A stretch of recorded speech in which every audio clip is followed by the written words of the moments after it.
And now the challenger, Sonny Liston. Liston.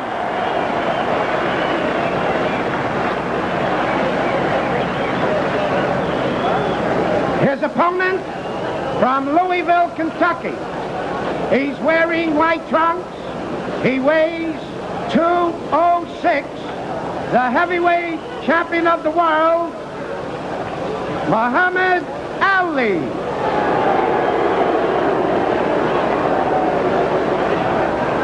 Ladies and gentlemen, J.C. Joe Walcott will now give the instructions. Well, gentlemen, this is a match you both worked very hard for, and I know you're both in good condition. I'm not going to go with a lot of preliminaries. I know you both know the rules of Maine, so I'm in here to enforce them. So I'll say to you, keep your punches up, protect yourself at all times. Good luck. Shake hands, come out fighting.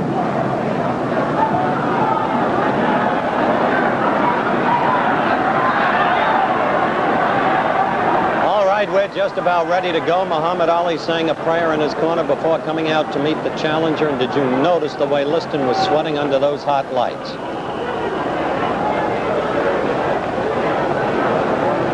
15 seconds from the bell, our ABC clock timing the fight will be superimposed at the bottom of your screens.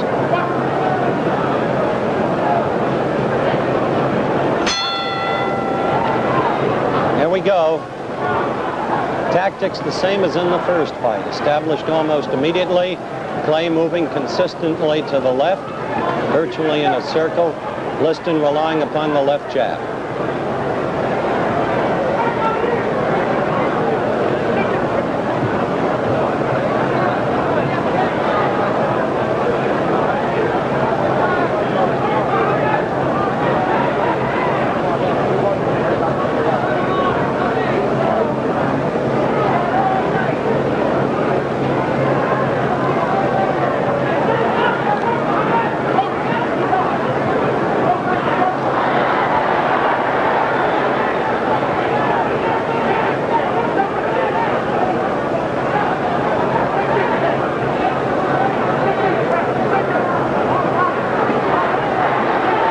To 1 minute.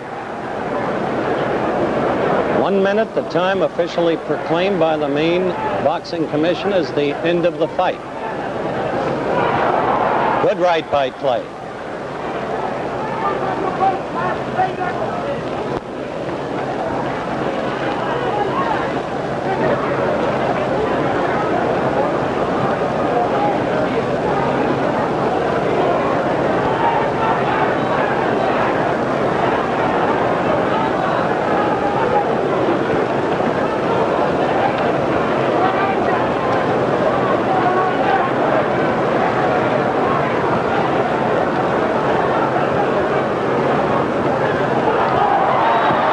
Did you see the punch? Did you see it?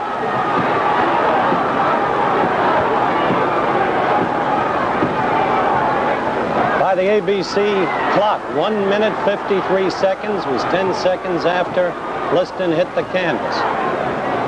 Walcott never heard the official knockdown timekeeper. Liston never heard a count. Walcott leaves the fighters. Liston still has reflexes. Look at him duck. Now Walcott has gotten information that Liston was down for a count of 10 and more. And so the fight is over and Muhammad Ali is still the champion in a scene of bedlam, chaos, and confusion.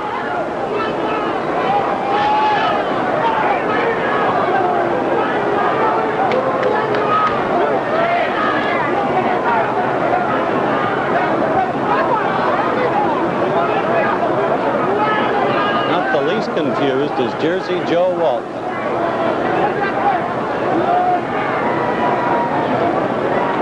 The Liston frustration. Bandages come off. There is the confused one.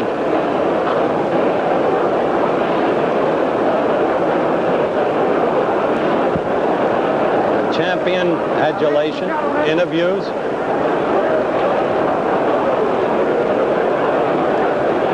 Gentlemen, the timekeeper counted out Liston and 1 minute of the first round. 1 minute of the first round, the winner. 1 minute of the first round, the winner by a knockout. And still the heavyweight champion of the world, Muhammad Ali. Isn't that incredible that they should call it 1 minute? Off come the champion's bandages now.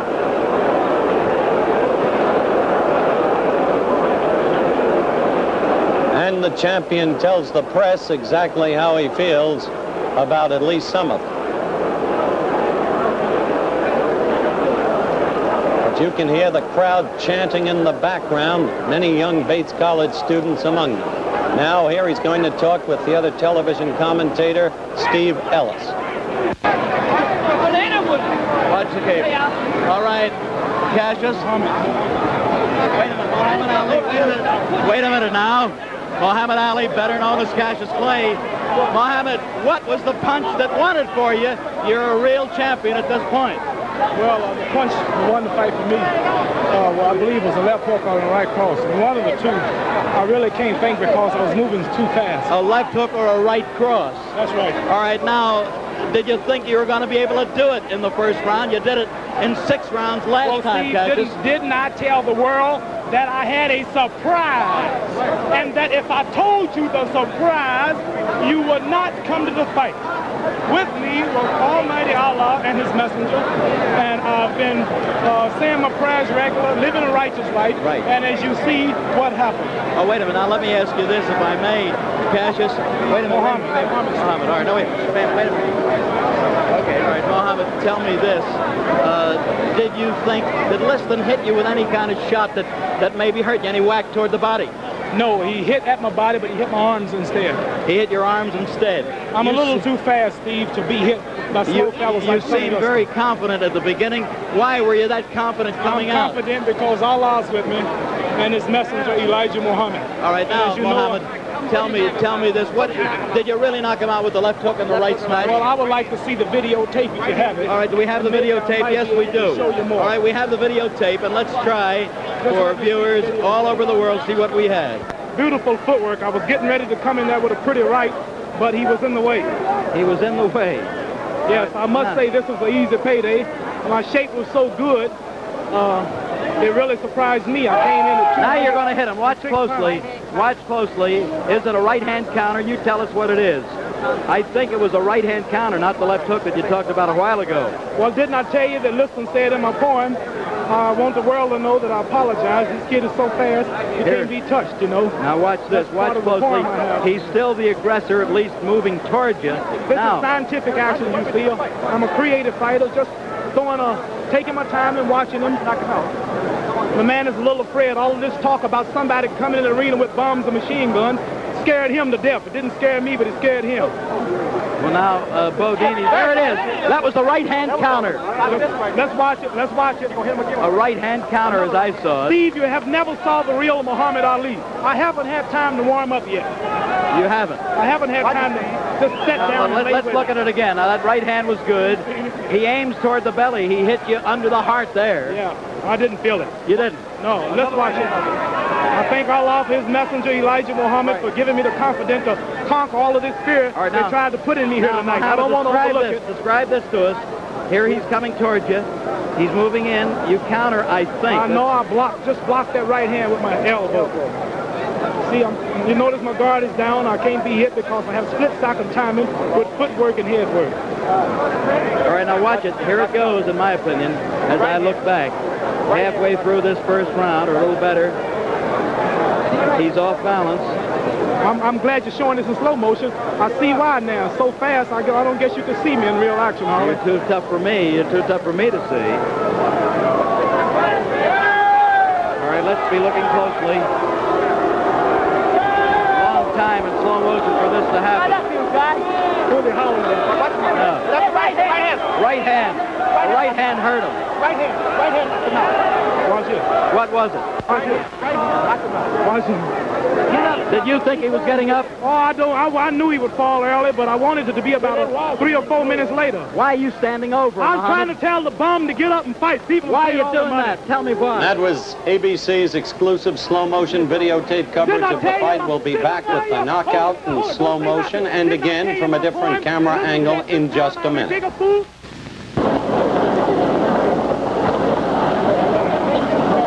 Now, once again, here is the knockout in slow motion.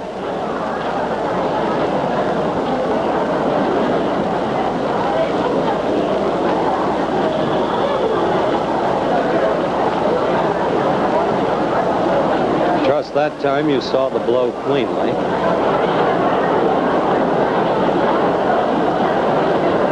Now observe closely the extraordinary sequence of events that follows.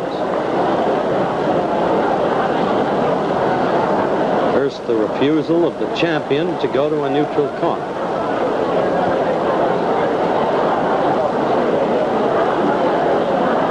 Now he apparently departs. Second, the attempt of Liston to arise. Apparently, he is unable to do so. Third, note the champion prancing about the ring. He has still not gone to a neutral corner.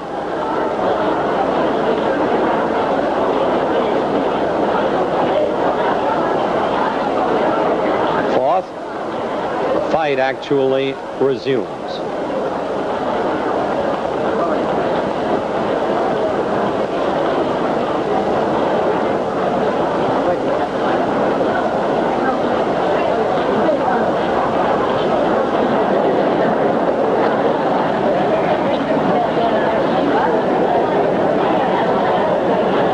As it does, the referee departs to answer a call from the official knockdown timekeeper's corner. Sixth, Liston still has reflexes. Note the way he ducks the clay barrage. And seventh, Jersey Joe Walcott returns. He has been advised that Liston has been down for 10 seconds and more and declares Muhammad Ali the winner. And now at regular speed, here is the other camera angle we mentioned earlier. Play will be on your left as he renders the knockout blow.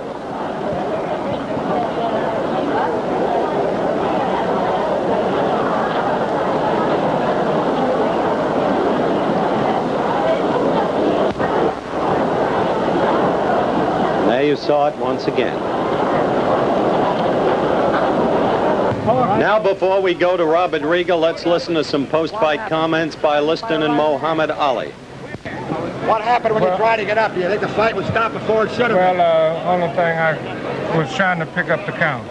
He was trying to pick up the count. Did you hear the count? Did you know what? No, I didn't. You didn't hear the count? He didn't hear the count, didn't know what it was. There was no count, he couldn't hear it. Was there a punch thrown before the right hand? No. How powerful was the punch in your opinion? It was fair. Wait a minute. What is this? Fair. Said it was a fair punch. Sonny, did the punch surprise you? Clay says Yes, it did. Clay says it was a new tactic, the counter right. It was a surprising punch. If you had picked up the count, would you have been able to continue? Yes, I If he picked up the count, he would be able to continue. Myself, I think so. He couldn't pick up any count at all. Yes. Well, I would say the number one contender, Terrell, either one, yeah. Chavallo, either, but it don't make no difference. I'm in a position now where I can't squawk. I might have to fight you. In the position now where he can't squawk, he'd have to fight anybody. He seemed to be in good humor. Can you hear it, Lester? Yeah. Ain't no use, ain't no sense of being in bad humor. Sonny, do you feel a disappointment at all? What actually are your Yes, I do. Feel real disappointed. I think it was because of my main point was to get him and get it over with. What was your plan? Were you going to try and get him early or stay with him? Well, I was going to stay with him. He got hit hard. I hit him with a punch that Jack Johnson used called the anchor punch. Stephen Fetcher, the old great Hollywood movie star, as I told you, he's working with me, and we were in secret training on something called the anchor punch.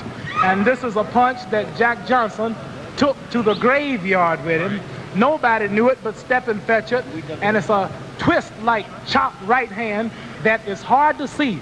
And I told a few of you fellas when you were at Chicopee, Massachusetts at my training camp, if you can remember clearly, I was demonstrating the right. Do you remember? Why don't you show us how it went, Jack? Do you? Yeah. How does it go? It's a How does it snap go? punch, and you can't punch it until the man is coming in at you. That's like a head-on collision. One car doing 50, hitting the back of another car going 50, doing the same way. It's not much shock. But you turn the car around and bring them together head-on, it's a shock. So the man, I had to time the man with my rhythm and bouncing where he was coming at me and where I was meeting him, and just, that's all. Goodbye, Jack. Twist. And you can't see it, but if you were hit with it, all of you'll be out. Muhammad was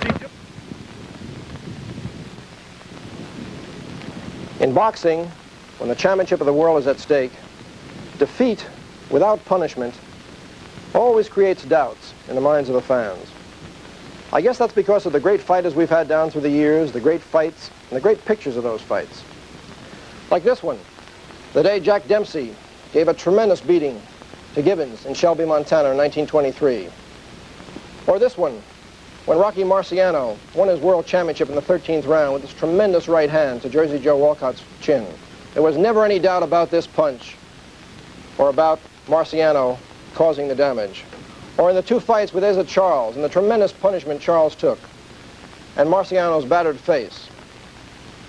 It was all there for everyone to see.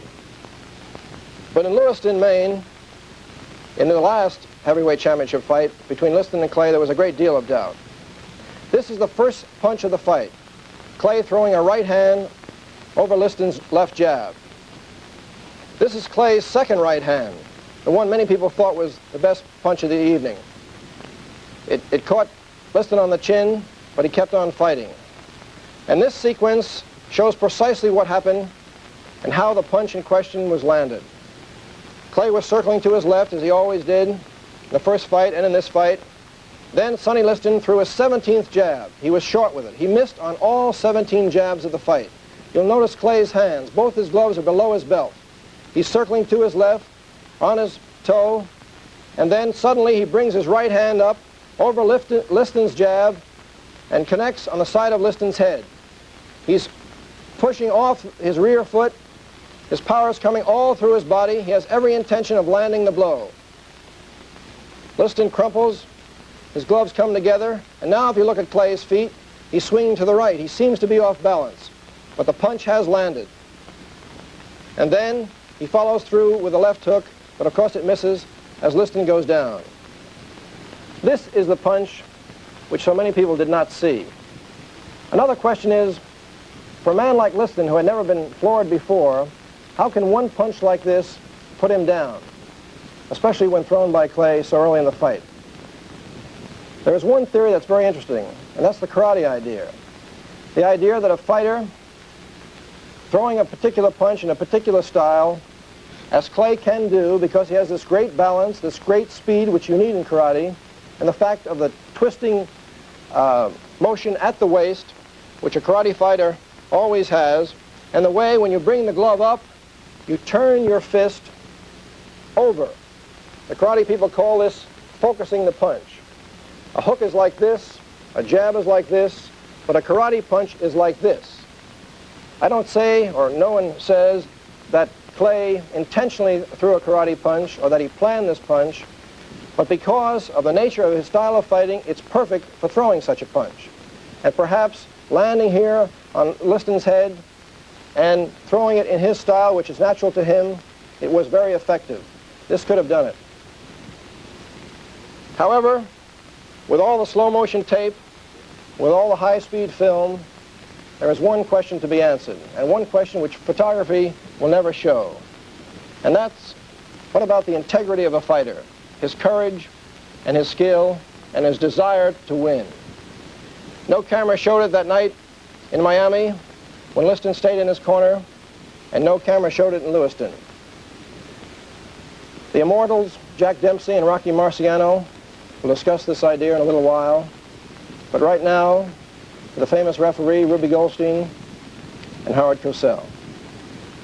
Thank you, Bob. And Ruby Goldstein is, of course, the most famous third man in the ring in boxing history. Ruby, you're in the ring. Guy gets knocked down. What do you do? Immediately, I see that the man that's caused the knockdown gets to a neutral corner, and in about 4 seconds, I'm back yelling the count into the man that's on the floor, which I pick up from the knockdown timekeeper. How do you hear it from the knockdown timekeeper? It usually comes to the count of 4. I hear it from the knockdown timekeeper in Madison Square Garden, the Bull Clubs, or where they hold the fights. There is a loudspeaker, and it's very easy to hear. But someplace I wound up where you couldn't hear it in some smaller clubs, and we just read the lips of the announcer. Lip reading. Right. All right. Have you ever in your lifetime left the fighters to themselves, one fighter on the floor? No, you don't leave it, and I feel sorry for Joe Walcott. He's a fine man, very honorable man, interested in a lot of good work, but he had a tough man to handle, a man like Clay who kept roaming around in the vicinity where Liston was, yelling to get up, and it was difficult. At the same time, we've got to be reportorial about this, Ruby. Let's have a look. We had a special camera following Walcott during that period of action there, or chaos, however you want to put it. And I'd like your comments about Jersey Joe as we run the film of the fight and see exactly what he does. Now, there's Liston down. Now we're going to be going to Jersey Joe.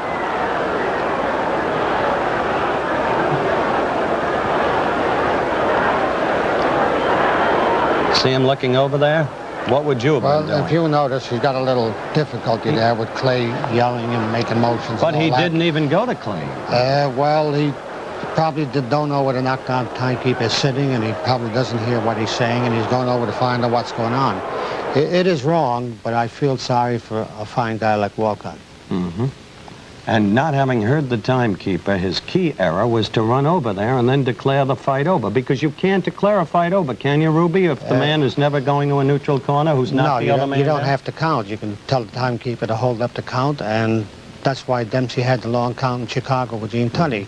Dempsey didn't go to the corner, and the referee didn't start the count until he did. So henceforth, you had about 4 seconds more in the count there. And he could have done this here as well, but maybe it's the fact that just a once-a-year referee. These fellows don't referee too often. Sometimes once a year, twice a year, then 3 years goes by and they don't referee, and you can forget sometimes. Anybody can make a mistake. I've made them too. Yeah, but so few and far between. Thank you so much, Ruby. Thank you, Howard. Ruby Goldstein, of course, and we'll be back with the man who was involved in the long count, Jack Dempsey, Rocky Marciano, Jimmy Cannon, the great sports writer, Bill Hines, the editor of the Fireside Book of Boxing, in a moment, right after this message. This is Jack Dempsey, a legend in his time.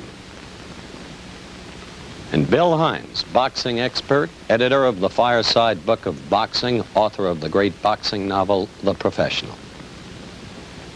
Jimmy Cannon, the distinguished syndicated columnist of the Hearst Press. The hard rock from Brockton, Rocky Marciano, who never tasted defeat. These then are our panelists. They have seen the very films that our viewers have seen, and I'd like to begin with you, Jimmy Cannon, because at the bout, you were directly situated to see Clay throw the punch. Was there a punch? Yes, there was a punch, Howard, but I didn't think it was hard enough to crush a grape. The ring lights were very hot. The only explanation I can give for the way Liston fell was that perhaps he was sunstruck by the lights. It was a hoax in the sense, I don't think it was a fix in the sense that money was passed, but I don't think that Liston tried as hard as he should. He just took a punch and got out of there. That's the way it looked to me. Afterwards, when he got up, he certainly wasn't unconscious. He seemed in possession of his faculties. He ducked, knew enough to duck, about 5 or 6 right and left hands. Now, I'm not jumping on the bandwagon after the fight. Before the fight, I refused to pick a winner because I didn't like the circumstances of it. People connected with it. The mere fact that Liston owns 22.5% of the stock in the company that promoted it. They make an excuse that he doesn't really own it anymore, but it's in the name of William Crawford. I asked Sam Margulies, who's connected with the promotion and seems to be Liston's manager, although he denies it, whose name it was in. And he said William Crawford.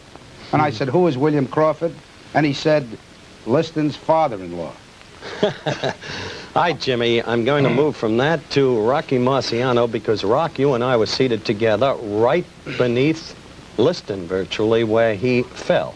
Weren't you under the impression that he slipped or tripped rather than fell? Yes, I did, because Clay was in no position at the time to throw a solid punch.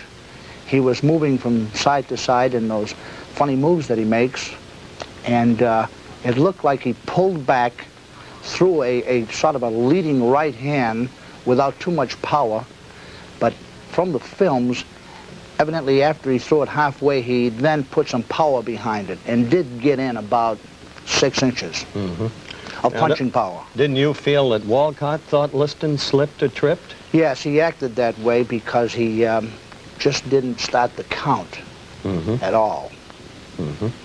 Well, here's a good chance, gentlemen, for a break. We'll get to Bill Hines and Jack Dempsey in just a minute, so let's take 60 seconds out for another kind of sport, shall we? All right, let's resume and let's talk to the Manasseh Mauler, Jack Dempsey. Jack, you deliberately did not look at that fight until today when you've seen the films. That's right. What's your view of the films? Well, there's very little to see, except I saw the punch, and the list looked very slow, and there was so much confusion, you can't tell what was going on. You think it was a knockout blow? Well, I don't know how hard he was hit. Not being on the receiving end, you never know just how hard these punches do come over, but I did see the punch go over. Earlier, you were quoted as saying that you didn't want to see the fight or even hear it because you expected that this kind of thing was going to happen. Well, I felt that something could happen, and I didn't want to, if you can't say something good, why say anything at all? I didn't want to say nothing. All right, Bill Hines, you edited the very film that the viewers have seen today. You satisfied that there was a sufficiency of force in that punch to knock out Liston? I think the answer, Howard, rests with Mr. Liston. If he couldn't get up, I think he belongs in Rochester, Minnesota, where the Mayo Clinic is. And if he wouldn't get up, I think he belongs in absentia. Which is where he'll likely be from here on in. I think so. Billy, the thing that puzzles me is the documented record shows that Liston had never before been felled, and Clay had never before been a one-punch knocker-outer. Now, in the wake of those facts, how could this have truly been a knockout punch? Well, I think you'd have to understand Liston's entire physical condition, and we're not sure of that. We're really not even sure how old he is. He says he's 31, and we say he's 31 plus.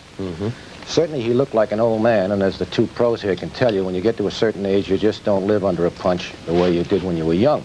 So I think that's a factor too, Howard. Well, Rocky, when you were not so young really in your career, Archie Moore decked you with a short right that only traveled about 6 inches, didn't it? Yes, that was when I missed him with my own right hand and had the full force going. And Archie, the clever man, just stepped back just about 3 inches and hit me with the best counter punch you ever saw. And coming in and he coming in, I just went straight forward. What do you think about when you go down? Well, you realize that you can be put down, and it's a frightening thing to know that you can be put down. The punch traveled just a short distance, and you say to yourself, he can do it again, I better be a lot more careful, or a lot more aggressive, either one. Was Clay's punch at all like Moore's? No, not really. I thought he just started it more or less to parry, and all of a sudden he saw the opening and he threw some power at the last moment. I've noticed that on the film here. He didn't have his body behind it or any real follow through. It was just a over the right arm and right on the chin. It could have hit him in a good spot and just confused him very much. Well, as our viewers can see, that punch continues to remain very much in dispute. Our guests have been Jimmy Cannon, Jack Dempsey, Rocky Marciano, and Bill Hines. Thank you, gentlemen. The mystery of the punch unanswered.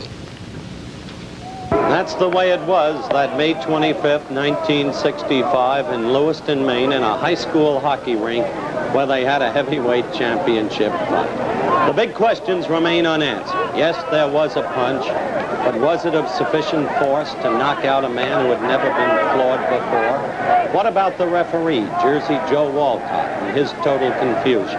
Incidentally, Jersey Joe was invited to appear on this show, but was unavailable. Had he counted, could Liston have been up in time? Did Liston really, for that matter, get a fair share? And what about all of the other bizarre circumstances attendant upon the fight? The way it got, for instance, to Liston. Well, some say this was the end of boxing. Congress may bring in a federal boxing commission. Some states want to wipe out boxing. But this may, in fact, have been a new beginning, because Floyd Patterson, now in Sweden, says he's been promised a fight in the fall. And right now, there's a man in the ring, George Chuvalo, and there he is, who wants to fight the heavyweight champion. He's ready at that moment.